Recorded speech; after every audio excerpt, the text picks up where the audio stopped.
afternoon.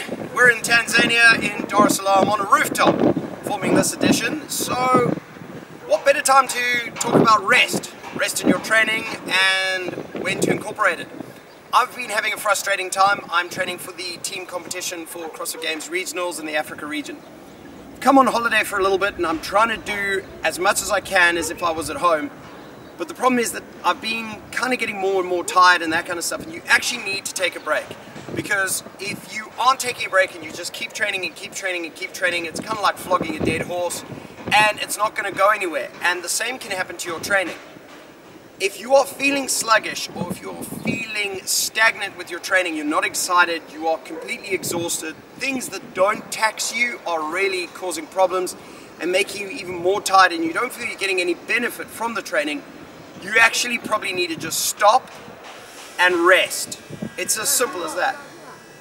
Just rest. All you have to do is just take the time off. You've got to get your head around it because you don't want to, because you feel like you're losing training benefit. But the problem is you're actually doing more harm than good by just hammering yourself constantly and constantly. Remember, your muscles need time to recover. That's why you rest between sessions.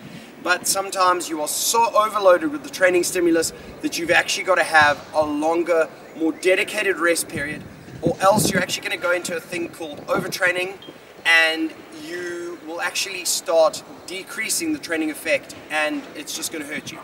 And thus injuries and all that kind of stuff. As your body kicks in to actually say, look, I want a rest, it's going to make you sick, it's going to maybe cause a minor injury, a minor muscular strain or a joint strain, and that's going to actually sideline you rather than you sidelining yourself.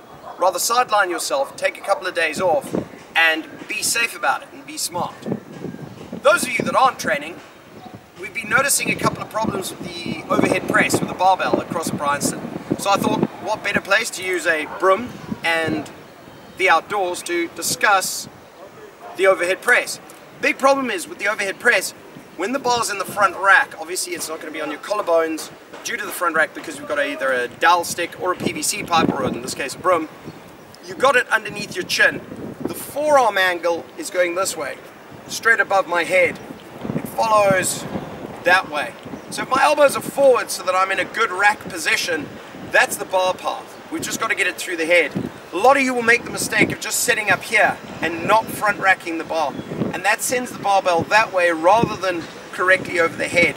If the bar's going that way, you've got a problem, because then you are not going to catch that weight overhead. It's not going to be an overhead press. It's away from you and your shoulders are not strong enough to keep that bar under control.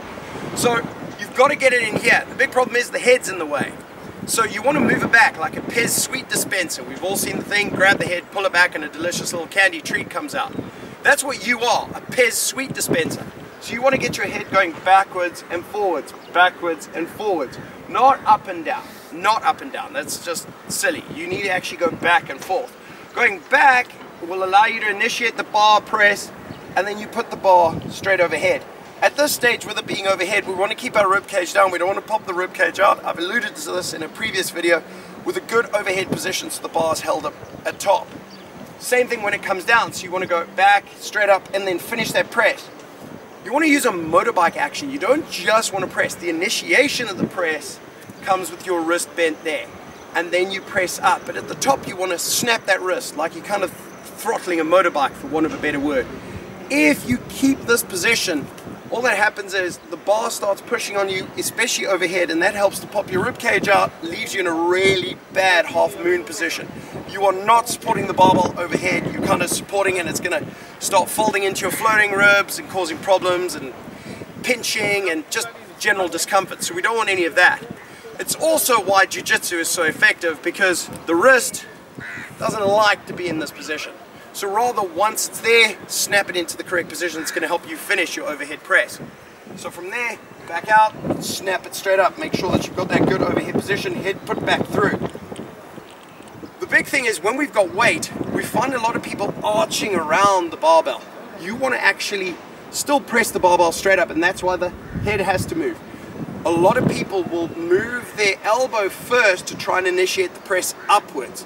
The big problem there is, if you look at my hand, as my elbow moves, my hand moves forward, which sends the barbell that way. again, that's why people will get to that point where they'll go, and they struggle there and they lose the barbell, or they have to re-rack the barbell. We don't want to do that.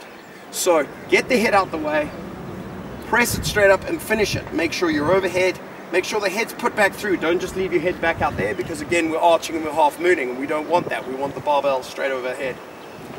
So from the rooftop in Dar Es Salaam, Tanzania, it's me for Breaking Muscle. See you next time. Bye.